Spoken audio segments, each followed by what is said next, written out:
Hello guys, welcome back to the channel. So today we got a little bit of a fun video. We're going to be talking about what are my go-to weapons to grab in case the zombie apocalypse were to ever happen. First things first is a really good secondary. This is mine. This is a 9mm Smith & Wesson pistol. It is a full-size gun. That's the model there. And it feels very nice. It's lightweight. Half of it is polymer. I've put probably 1,000 rounds through this and it's jammed maybe twice. So you want to have something reliable, and 9mm is relatively cheap compared to other ammunition. So that's why I chose that. The very next thing is going to be an attachment for this. Would you give me one sec?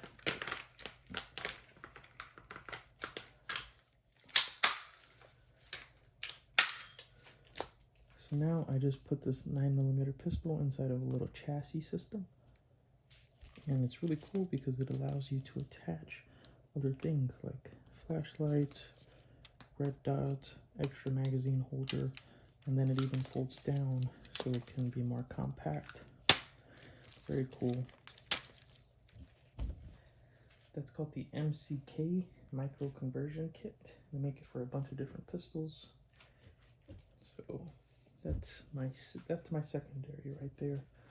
Primary, let me grab it.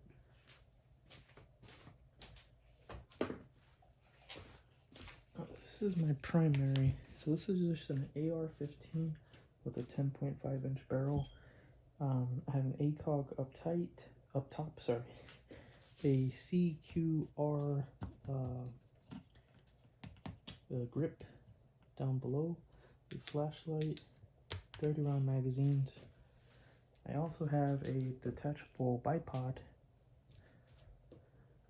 that goes up front, and then if you get a horde of zombies, 60-round magazines also available. So this is my secondary, primary here.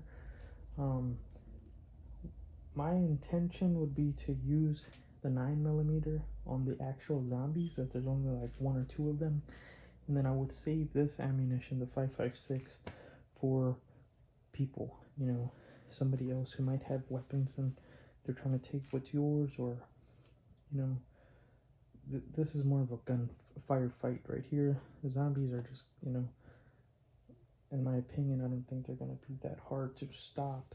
So a 9mm should be able to do it just with a headshot. That's going to be what I want to expand more of.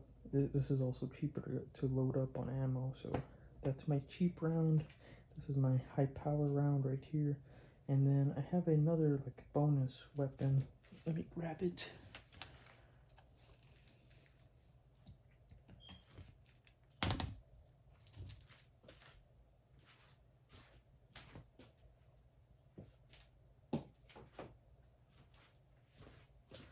So this here is a budget style shotgun, 12 gauge pump action shotgun. It's very nice. It's very affordable too. My AR-15 is right around $1,000 how I have it equipped. This 12 gauge shotgun, how I have it equipped, I got it used for $220, and then $30 for the flashlight, and like $5 for the stock holder back there. So I'm in at only like $250 total. So it's a very good option to have another source of firepower in your home. So I keep these separate. I have this in the front of the house, this in the back of the house, or if you live in an upstairs downstairs type situation, split them up. You know, you never want to be able to, you want to have you want to be able to grab something quickly. So that's another primary weapon right there. And it's also a good option if you want to arm somebody else. So I would get the AR and I would hand this off to somebody else who's with me, whether that's your partner, your dad, your brother, friend, mother, sister, you know, whoever that may be.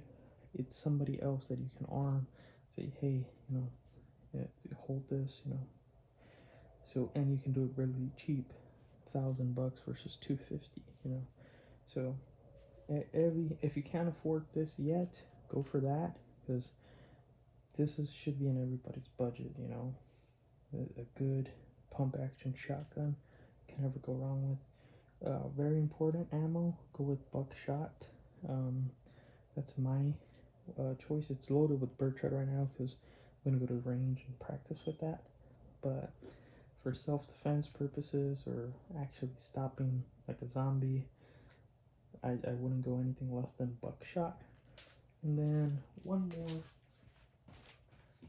weapon that doesn't require ammunition is a good old-fashioned melee weapon. This is what I chose. It's carbon fiber here, but this is aluminum. It's a very strong bat, and it's lightweight. This is a youth size. Put it next to the AR so you can see it's on the smaller side. It's lightweight, but it's very sturdy, strong. It won't break from hitting, you know, zombie heads. So sometimes you're not going to need a lot of firepower, especially if you're going up against a smaller zombie like a child or small, you know, just a smaller zombie where you won't need to waste your ammunition. Pull something like this out. The reason why I chose this over like a machete or axe is because this is not going to get stuck hitting flesh. As soon as you hit, you're back ready for more action. So a really good option. But yeah, this is my zombie apocalypse weapons kit. Primary, secondary, give to a friend. But yeah, I want you guys to tell me what are your choice of calibers. I got 5.56, 12 gauge, 9mm.